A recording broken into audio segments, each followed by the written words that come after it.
To my channel अर्थशास्त्र की नगरी। सो गाइस, जैसे कि आपने थंबनेल के अंदर देख ही लिया है, जी हाँ, हम बात करने वाले हैं CUET की इकोनॉमिक्स के रिगार्डिंग। इससे प्रीवियस हम जो है एपिसोड 1 के अंदर जो है 20 MCQ को कवर कर चुके हैं। अगर आपने वो वीडियो नहीं देखी है तो मेरे भाई प्लीज़ उस वीडियो को जो है ज़रूर से ज़रूर देख के आइएगा, क्योंकि उसके अंदर हमने जो है मोस्ट इंपॉर्टेंट MCQ क्वेश्चंस के रिगार्डिंग हमने बात की है। आज हम जो है अगले MCQ क्वेश्चंस के रिगार्डिंग बात करने वाले हैं। अगर आपने इस चैनल को सब्सक्राइब नहीं किया है तो मेरे भाई सब्सक्राइब करके इस चैनल को जो है बेल आइकन को ऑल नोटिफिकेशन पे प्रेस कर लीजिएगा, क्योंकि हम इस चैनल पे जो है CUET इकोनॉमिक्स की हिंदी में प्रिपरेशन करने वाले हैं।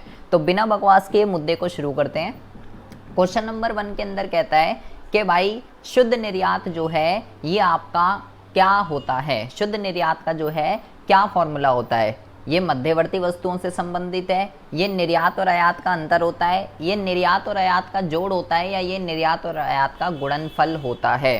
तो मेरे भाई शुद्ध निर्यात हमने पढ़ा था क्लास 12 के अंदर कि निर्यात में से आयात को अगर हम माइनस कर देते हैं तब जाके हमारे पास शुद्ध निर्यात जो है वो निकल के आता है। तो शुद्ध निर्यात जो है वो निर्यात और आयात का अंतर होता है। ठीक है, तो इसका जो करेक्ट आंसर है वो क्या हो जाएगा, बी। उसके बाद बेटा question number 22 most important question के, बहुत ही इंपॉर्टेंट क्वेश्चन है, बहुत ही ज़्यादा, आप इसको घोल के पी जाइएगा। क्वेश्चन नंबर 22 के अंदर कहता है, और इसके चांस बहुत ही ज़्यादा हैं कि ये इस टाइप के क्वेश्चन, 2 क्वेश्चन है तो इस टाइप के क्वेश्चन एग्जाम में आने के चांस बहुत ही ज़्यादा हैं। ठीक है, स्टेटमेंट में लिखा हुआ है कि पूर्ति जो है स्वयं मांग का सर्जन करती है। ये कथन जो है, ये कथन किसने कहा है। पूर्ति स्वयं मांग का सर्जन करती है, ये जो बेसिकली आपका क्वेश्चन है आय और रोजगार वाले निर्धारण वाला जो आपका चैप्टर है उससे संबंधित है। तो ये जो कथन है, ये जो स्टेटमेंट है, ये किसने कहा है बेटा। ये जो कथन है, ये जो स्टेटमेंट है, अगर आपने मेरी वीडियोस को देखा है तो एक बार मैंने आपको पूरा डिटेल में बताया था कि भाई हमें जो है इससे पहले जो हमारा चैप्टर है आय और रोजगार का निर्धारण, इससे पहले जो अर्थशास्त्री थे उनको क्लासिकल इकोनॉमिस्ट कहते हैं। उनका क्या मानना था, उनका ये मानना था पूर्ति जो है स्वयं मांग का सर्जन करती है। और ये जो स्टेटमेंट है, ये जो कथन है, ये अर्थशास्त्री हैं JB से। ठीक है, JB से जो है इन्होंने जो है ये कथन किया था कि भाई पूर्ति जो है स्वयं मांग का सर्जन करती है। मतलब कि जितना प्रोड्यूस किया जाएगा ना, लोग उतनी डिमांड करेंगे। तो ये बहुत ही इंपॉर्टेंट है, ये JB से का कथन है। आप मुझे कमेंट बॉक्स में कमेंट करके ये ज़रूर बताइएगा। एक स्टेटमेंट मैं आपको बता रहा हूँ कि मांग पूर्ति का सर्जन करती है, ये कथन जो है किसने कहा है। ठीक है, मेरा क्वेश्चन है मांग पूर्ति का सर्जन करती है। JB से क्या कह रहा है, पूर्ति मांग का सर्जन करती है, और मैं कह रहा हूँ मांग पूर्ति का सर्जन करती है। ये जो है यही 4 ऑप्शन है। ठीक है, और आप बताएंगे कि ये कथन किसका है, जो मेरा क्वेश्चन है। उसके बाद क्वेश्चन नंबर 23 में कह रहा है कि किन्स ने जो है बचत और निवेश विश्लेषण के अनुसार आय और रोजगार संतुलन के निर्धारण में से किस बिंदु पे होगा। मतलब किन्स के अकॉर्डिंगली एक अर्थव्यवस्था के अंदर संतुलन कब स्टैब्लिश होता है। तो किन्स के अकॉर्डिंगली भाई एक अर्थव्यवस्था के अंदर संतुलन तब स्टैब्लिश होता है जब या तो AD = AS हो जाए, समग्र मांग और समग्र पूर्ति जब बराबर हो जाते हैं, या बचत और निवेश जब बराबर हो जाते हैं। तो किन्स के अकॉर्डिंगली जो है अर्थव्यवस्था में संतुलन स्टैब्लिश हो जाता है। क्वेश्चन नंबर 24 बेटा सेम वही क्वेश्चन है कि पूर्ति जो है स्वयं मांग का सर्जन करती है। तो ये JB से का ही कहना है। उसके बाद हम बात करते हैं क्वेश्चन नंबर 25 की। क्वेश्चन नंबर 25 में कहता है कि निम्न में से किसके अनुसार किसी वस्तु की कीमत मांग और पूर्ति की दोनों शक्तियों के द्वारा जो है निर्धारित होती है। ठीक है, और नीचे वाले क्वेश्चन में कह रहा है अनुसार किसी वस्तु की कीमत मांग और पूर्ति की शक्तियों द्वारा जो है डिसाइड होती है। दोनों क्वेश्चन बेटा सेम ही है, ये दोनों में जो है एक ही बात आपसे पूछी गई है। तो इस क्वेश्चन का जो बेटा करेक्ट आंसर है, ये तो गलत है। मार्शल ने जो है इसका प्रतिपादन किया था। ठीक है, तो किसी वस्तु की जो प्राइस का डिटर्मिनेशन है वो हमने व्यष्टि अर्थशास्त्र में पढ़ा है कि भाई वो जो है किसी वस्तु की मांग और पूर्ति की शक्तियों के द्वारा होता है। जब मांग और पूर्ति आपस में बराबर हो जाते हैं वहीं पे किसी वस्तु की कीमत का निर्धारण हो जाता है। तो मार्शल इसका जो है करेक्ट आंसर है। ठीक है, दोनों सेम ही क्वेश्चन है, मार्शल इसका जो है करेक्ट आंसर है। उसके बाद हम बात करते हैं क्वेश्चन नंबर 27 की। कह रहा है अतिरिक्त मांग उत्पन्न होने के निम्न में से कौन से कारण है। मांग जो है मांग जो है किसकी वजह से ज़्यादा होती है, मांग अधिक के, न्यून मांग और अधिक मांग वाला हमने एक चैप्टर पढ़ा था, तो वहाँ पे क्वेश्चन उससे रिलेटेड ये क्वेश्चन है, अतिरेक मांग को अधिक मांग की ही कहते हैं। तो मांग अधिक कब होती है, तो मांग अधिक तब होती है, ये सारे ऑप्शन ठीक है। अगर आपने बेटा बहुत ही ज़्यादा इंपॉर्टेंट क्वेश्चन है जो हमने वहाँ पे वो पढ़ा था ना, राजकोषीय उपकरण और मौद्रिक उपकरण, मात्रात्मक उपाय, गुणात्मक उपाय, घोल के पी जाइएगा, उसके ऊपर से एग्जाम में क्वेश्चन आना ही आना है, गारंटीड क्वेश्चन है। CRR, SLR, रेपो रेट, कौन से मात्रात्मक होते हैं, कौन से गुणात्मक होते हैं, कौन से राजकोषीय होते हैं, कौन से मौद्रिक होते हैं, कब न्यून मांग में बढ़ते हैं, कब घटते हैं, गारंटीड क्वेश्चन है, इसके ऊपर आएगा ही आएगा। तो सारे ऑप्शन बिल्कुल ठीक लिखे हुए हैं कि अधिक मांग तब होती है जब मुद्रा की पूर्ति बढ़ती है, सरकार खर्चे ज़्यादा करती है, करों में कमी करती है। डी ऑप्शन ठीक है, ठीक है। उसके बाद है क्वेश्चन नंबर 28 में लिखा हुआ है कि जब ऊंचा मूल्य होता है, मतलब जब किसी वस्तु के प्राइस जो हैं वो बहुत ही ज़्यादा होते हैं, तो क्या होता है, क्या पूर्ति कम होती है उस प्राइस पे, पूर्ति तो ज़्यादा होती है, क्योंकि पूर्ति का कीमत के साथ जो है सीधा रिश्ता होता है। मांग ज़्यादा होगी, नहीं भाई मांग भी ज़्यादा नहीं होगी। क्या होगा बेटा, जब हाई प्राइस पे डिमांड जो है वो लो होती है, ठीक है। बस इसका कहने का मतलब ये है कि जब कीमत ज़्यादा होती है तो क्या होगा, तो कीमत जब ज़्यादा होती है तो बेसिकली यहाँ से आपको कंफ्यूज करने के लिए मांग का नियम हमने पढ़ा है ना, कीमत बढ़ने पे मांग घटती है, कीमत घटने पे मांग बढ़ती है, तो वही यहाँ पे जो है आपसे पूछा गया है, ठीक है जी। उसके बाद हम बात करते हैं क्वेश्चन नंबर 29 की। आप इसमें से इसको आराम से पढ़िए, ठीक है, आप इसको जो है आराम से पढ़िए और मुझे बताइए कि इसका जो आंसर है वो भाई क्या होना चाहिए। कह रहा है पूंजी खाते में जो है, पूंजी खाते में निम्न में से कौन सी मद आती है। ये जो क्वेश्चन है भाई, ये आपका जो है बैलेंस ऑफ पेमेंट का जो है ये आपसे क्वेश्चन पूछा गया है। वहाँ पे हमने पढ़ा था दो तरीके के खाते होते हैं, एक होता है आपका चालू खाता और एक होता है आपका पूंजी खाता, ठीक है। तो पूंजी खाते में क्या क्या आता है, पहले में लिखा हुआ है सरकारी विदेशी निवेश, ठीक है, ये लिखा हुआ है। दूसरे में लिखा हुआ है निजी विदेशी ऋण और तीसरे में लिखा हुआ है विदेशी प्रत्यक्ष विनियोग और डी में लिखा हुआ है बेटा इनमें से सभी, ठीक है। तो आपको बताना है कि भाई इसका जो है करेक्ट आंसर क्या होना है। कमेंट बॉक्स में मुझे कमेंट करके फटाफट बताइए, आराम से सोचिए। पूंजी खाते के घटक आपको जो हैं, पूंजी खाते के घटक आपको जो हैं वो आपको पता होने चाहिए। अगर आपको पूंजी खाते के घटक पता हैं तो आप जो है बहुत ईजिली इस क्वेश्चन को क्या कर सकते हो, आप बहुत ही ईजिली इस क्वेश्चन को अटेंड कर सकते हो। तो मुझे कमेंट बॉक्स में कमेंट करके ज़रूर बताइए फटाफट। 10 सेकंड का मैं आपको टाइम दे रहा हूँ, ठीक है, काउंट भी कर रहा हूँ। अब मुझे बताइए इसका आंसर क्या है, ठीक है। 1 2 3 4 5 6 7 8 9 10। आई होप आपने जो है कमेंट बॉक्स में कमेंट करके मुझे ज़रूर बताया होगा कि भैया इसका आंसर जो है वो क्या है। तो अगर आपको इसका पूंजी खाते के घटक पता है तो बेटा इसका इनमें से सभी इसका आंसर है, क्योंकि मैंने आपको पूंजी खाते के घटक बता रखे हैं, निजी लेन देन, सरकारी लेन देन, FDI और FII। तो इनमें से सभी जो है इसका आंसर हो जाएगा। डी ऑप्शन जो है वो बिल्कुल ही करेक्ट आंसर है, ठीक है बेटा। इसके आंसरों पे नहीं जाएंगे, ठीक है, इसके आंसरों पे नहीं जाएंगे, ठीक है। जो मैं आपको बता रहा हूँ वही करेंगे। इनमें कुछ इसमें जो है बहुत सारे गलत लिखे हुए हैं, तो इनमें से सही जो है इसका आंसर है। ये भी ठीक है, ये भी ठीक है और ये भी ठीक है, तीनों सारे ऑप्शन जो हैं बिल्कुल ठीक लिखे हुए हैं। अब आता है क्वेश्चन नंबर 30। क्वेश्चन नंबर 30 में कहता है कि पूर्ति की लोच क्या होती है, पूर्ति की लोच क्या होती है जब ES = 0 होता है। तो बेटा हमने व्यष्टि अर्थशास्त्र के अंदर लोच की वो पढ़ी थी श्रेणियाँ, 5 तरीके की श्रेणियाँ कह सकते हो, कोटियाँ कह सकते हो।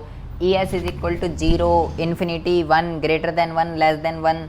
तो जब 0 होता है तो उसको क्या कहते हैं, पूर्ण लोचदार, पूर्ण बेलोचदार, कम लोचदार या इकाई के लोचदार जो है पूर्ति, ठीक है।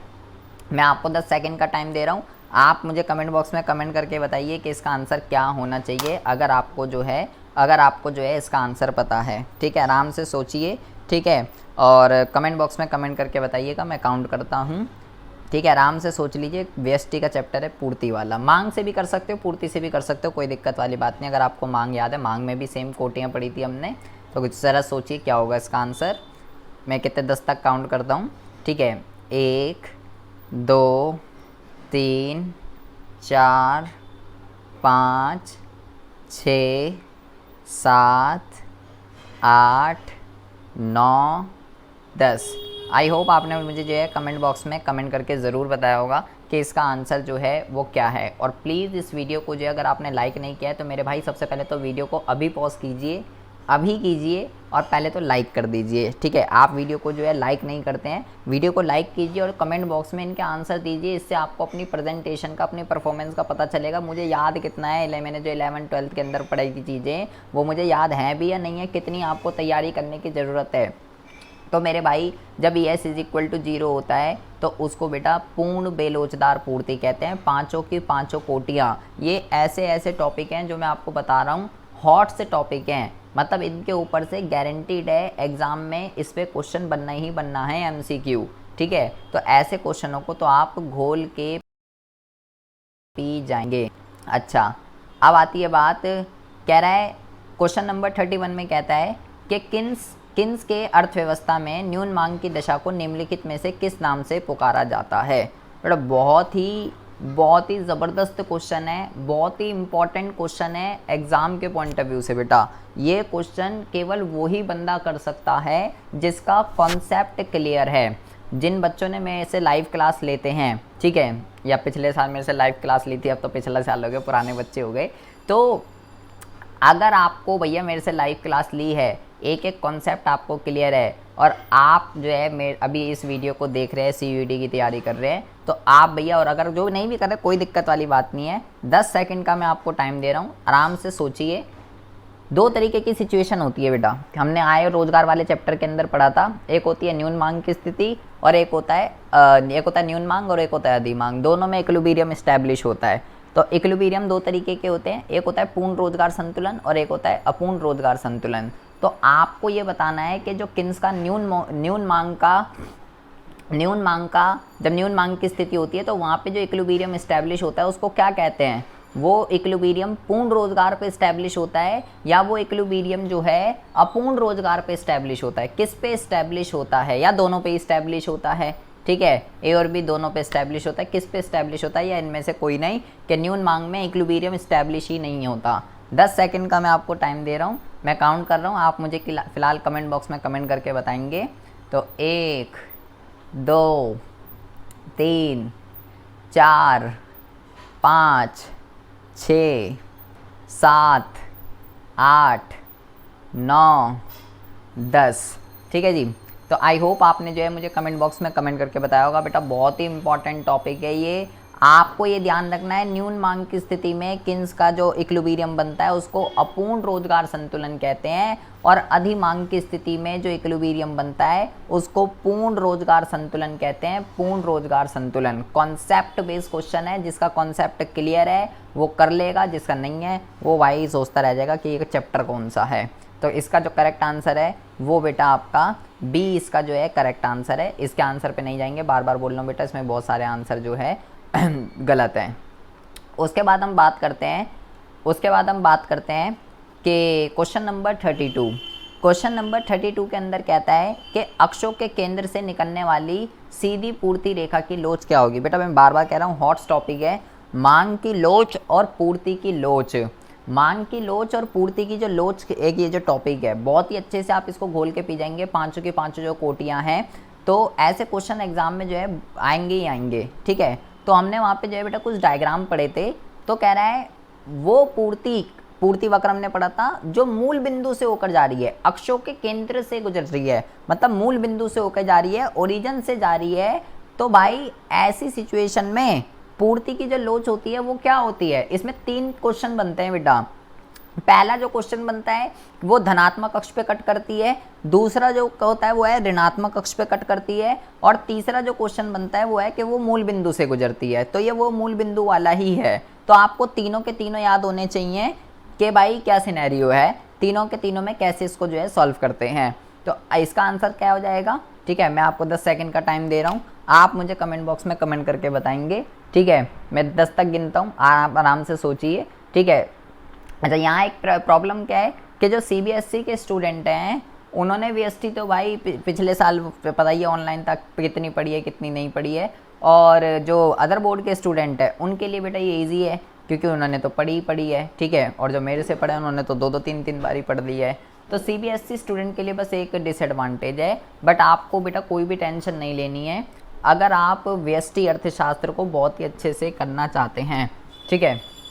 बट आपको तो कोई टेंशन लेने वाली बात नहीं है, ठीक है। यहाँ पे अभी ये जो क्वेश्चन है, क्योंकि व्यष्टि अर्थशास्त्र के अंदर जो है, व्यष्टि अर्थशास्त्र के अंदर जो है मांग तक ही जो है टॉपिक आना है बेटा, है ना। पूर्ति वाला तो चैप्टर आना ही नहीं है, लेकिन बेटा सेम यही टॉपिक जो है, सेम यही टॉपिक मांग की लोच के अंदर भी हैं। तो भाई ये तो पढ़ना पड़ेगा। मांग की लोच की भी 5 कोटियाँ होती हैं, पूर्ति की लोच की भी 5 कोटियाँ होती हैं, तो ये टॉपिक तो आपको पढ़ना ही पड़ेगा, ठीक है। फिलहाल इसका भी जो आंसर है वो है बेटा इकाई के बराबर, सी इसका करेक्ट आंसर है, ठीक है। बी इसका करेक्ट आंसर नहीं है, गलत है बेटा ये।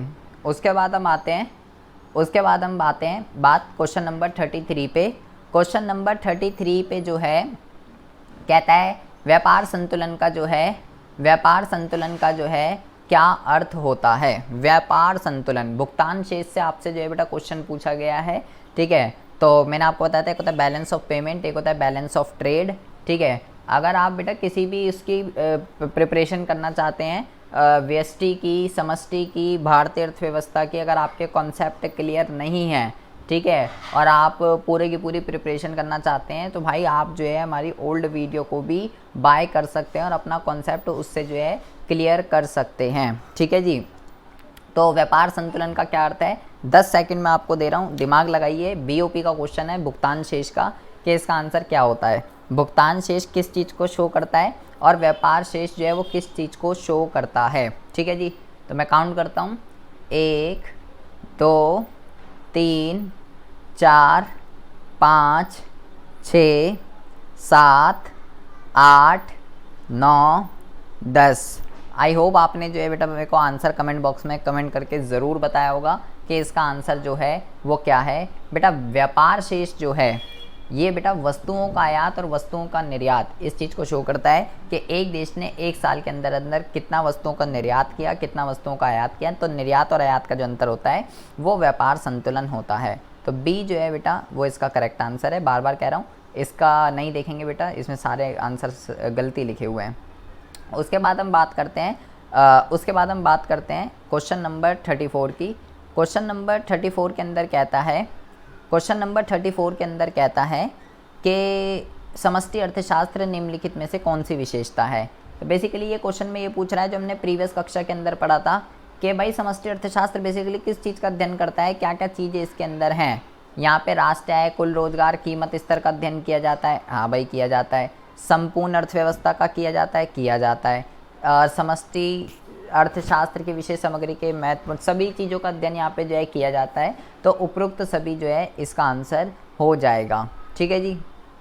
अच्छा, इस तरीके से भी ये क्वेश्चन आ सकता है यहाँ पे, जैसे समष्टि अर्थशास्त्र के क्षेत्र में निम्नलिखित में से किसका अध्ययन किया जाता है। आय और रोजगार का, मुद्रास्फीति का, व्यापार चक्रों का, ये उपरोक्त सभी। तो बेटा ये भी एक फिक्स क्वेश्चन है एग्जाम में, ठीक है।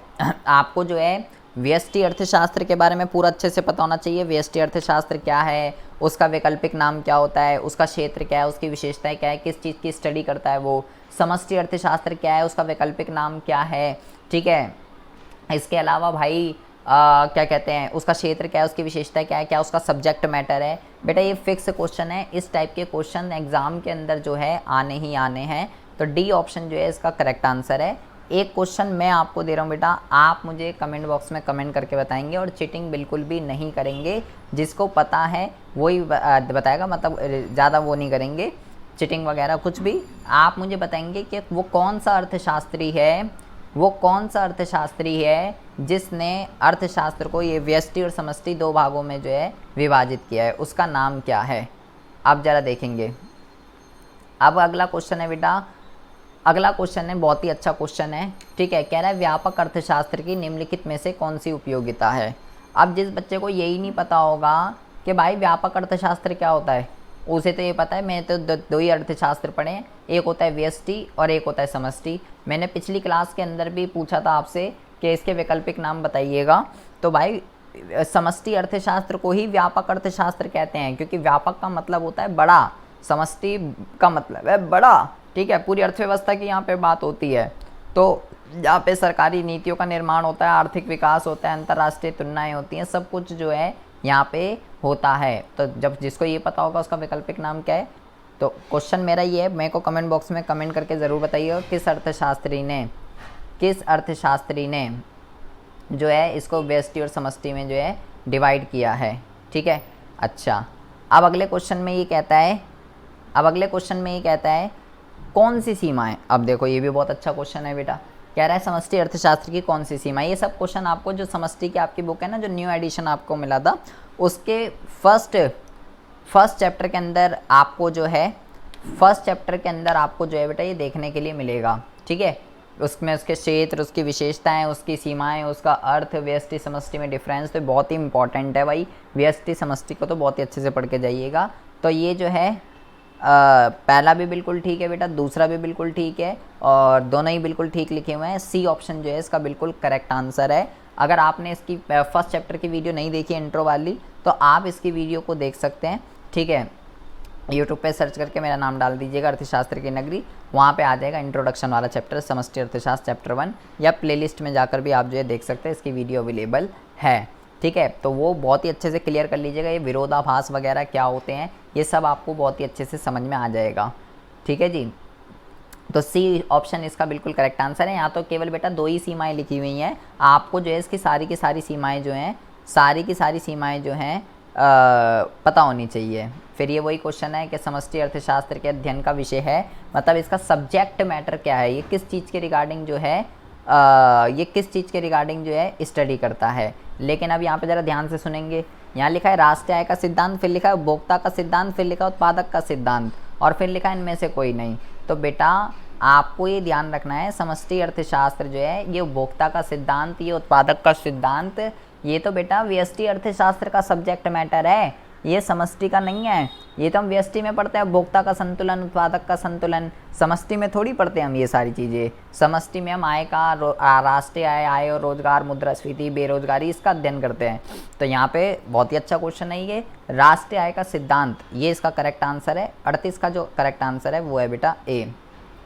उसके बाद कहता है फिर से समष्टि अर्थशास्त्र का अध्ययन है, मतलब यहाँ पे आपको ऑप्शन जो है अलग अलग दे रखे बेटा, इस वजह से ये ऐसे कैसे भी क्वेश्चन आ सकता है। आप बताइए ज़रा, अर्थव्यवस्था में रोजगार का अवसर, वस्तुओं की पूर्ति नियम का, स्कूटर में मांग की लोच का, या बाजार में गेहूं की कीमत का, कौन सा ऐसा एग्जाम्पल है। यहाँ पे 4 एग्जाम्पल आपको दे रखे हैं, कह रहा है कौन सा एग्जाम्पल ऐसा है जिसमें समष्टि अर्थशास्त्र का अध्ययन किया जाएगा। तो देखो बेटा, मांग, पूर्ति, गेहूं की कीमत, तो भाई ये सब तो व्यष्टि का कंटेंट है, एक वस्तु के रिगार्डिंग बात चल रही है यहाँ पे। केवल ए ऑप्शन जो है वो बिल्कुल करेक्ट है बेटा, क्योंकि रोजगार का अध्ययन, बेरोजगारी का अध्ययन, निर्धनता का अध्ययन, ये सब किस में हम अध्ययन करते हैं, समष्टि अर्थशास्त्र में अध्ययन करते हैं। ठीक है, ये और ये तीनों क्वेश्चन बेटा बहुत ही अच्छे हैं, समष्टि अर्थशास्त्र के ऊपर है तीनों के तीनों क्वेश्चन। जिसको उसका अर्थ, उसकी विशेषताएं, उसकी सीमाएं, उसका सब्जेक्ट मैटर, उसकी विशेषताएं पता होगी, वो इस क्वेश्चन को जो है भाई अटेंड कर सकता है। अब देखिए, आप कह रहे हैं जो जनरल प्राइस लेवल होते हैं उसका अध्ययन जो है किस में किया जाएगा, कीमत स्तर का अध्ययन जो है किस में किया जाता है। तो अभी मैं आपको बता चुका हूँ कि भाई कीमत स्तर का अध्ययन जो है समष्टि अर्थशास्त्र के अंदर किया जाता है, व्यष्टि अर्थशास्त्र पे इसका अध्ययन जो है वो नहीं किया जाता है। ठीक है, तो बी ऑप्शन जो है वो इसका करेक्ट आंसर हो जाएगा। अब देखिए बेटा, अब कह रहा है रोजगार सिद्धांत का संबंध किससे, मतलब अब इसने एग्जाम्पल दे दिए। तो रोजगार का अध्ययन भी हम किस में करते हैं, समष्टि अर्थशास्त्र के अंदर करते हैं, चाहे वो रोजगार हो चाहे वो। अच्छा, इसका आंसर जो है आप बेटा मुझे कमेंट बॉक्स में कमेंट करके बताएंगे। क्वेश्चन नंबर 42, पूंजी के स्टॉक में वृद्धि को क्या कहते हैं। बहुत ही इजी, बहुत ही हलवा और बहुत ही इम्पॉर्टेंट क्वेश्चन है एग्ज़ाम के पॉइंट ऑफ व्यू से। मैं 10 तक काउंट करता हूँ, ठीक है, आप मुझे कमेंट बॉक्स में कमेंट करके ज़रूर बताएंगे। तो मैं काउंट करता हूँ, ठीक है, 1 2 3 4 5 6 7 8 9 10। आई होप आपने बेटा मुझे कमेंट बॉक्स में कमेंट करके ज़रूर बताया होगा कि पूंजी के स्टॉक में वृद्धि को क्या कहते हैं। तो बेटा पूंजी के स्टॉक में वृद्धि को पूंजी निर्माण के नाम से जाना जाता है, जिसको आप निवेश भी कह सकते हो। तो इसका जो करेक्ट आंसर है वो भाई सी जो है इसका करेक्ट आंसर है। अब हम बात करते हैं क्वेश्चन नंबर 43 की। इसका भी आंसर आप मुझे कमेंट बॉक्स में कमेंट करके बताएंगे। कह रहा है इसमें से कौन सा स्टॉक है। बेटा हॉट टॉपिक है ये, स्टॉक और प्रवाह के ऊपर इस टाइप का क्वेश्चन CUET के अंदर आना ही आना है। ठीक है, एग्जाम्पल दे देगा, बोलेगा बता भाई कौन सा स्टॉक है और कौन सा प्रवाह है। तो आपको ये पता होना चाहिए किस चीज़ को स्टॉक कहते हैं, किस चीज़ को प्रवाह कहते हैं। ठीक है, स्टॉक की डेफिनेशन क्या है और प्रवाह की डेफिनेशन क्या होती है। तो स्टॉक को समय के एक निश्चित बिंदु पे जो है मेज़र किया जाता है। ठीक है, और जबकि प्रवाह जो है, प्रवाह को समय अवधि में जो है मेज़र किया जाता है। तो मैं 10 तक जो है काउंट करता हूँ, मैं 10 तक जो है काउंट करता हूँ। तो आप मुझे कमेंट बॉक्स में कमेंट करके ज़रूर बताएंगे कि इसका आंसर क्या है। 1 2 3 4 5 6 7 8 9 10। तो आई होप आपने कमेंट बॉक्स में कमेंट करके मुझे ज़रूर बताया होगा। तो इसका जो करेक्ट आंसर है वो है भाई आपका संपत्ति। ए इसका जो है करेक्ट आंसर है कि एक पर्टिकुलर टाइम पे एक व्यक्ति के पास कितनी संपत्ति है वो स्टॉक का एग्जांपल कराएगा। निर्यात, लाभ, बचत, ये सब बेटा समय अवधि में मेज़र किए जाते हैं। उसके बाद हम बात करते हैं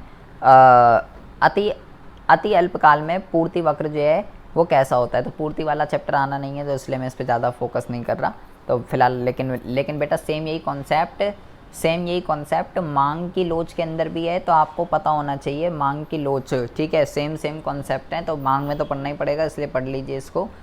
ठीक है, अच्छा इसका आंसर आप भाई कमेंट बॉक्स में कमेंट करके बताएंगे कि क्या है। बहुत ही अच्छा और बहुत ही इम्पॉर्टेंट क्वेश्चन है।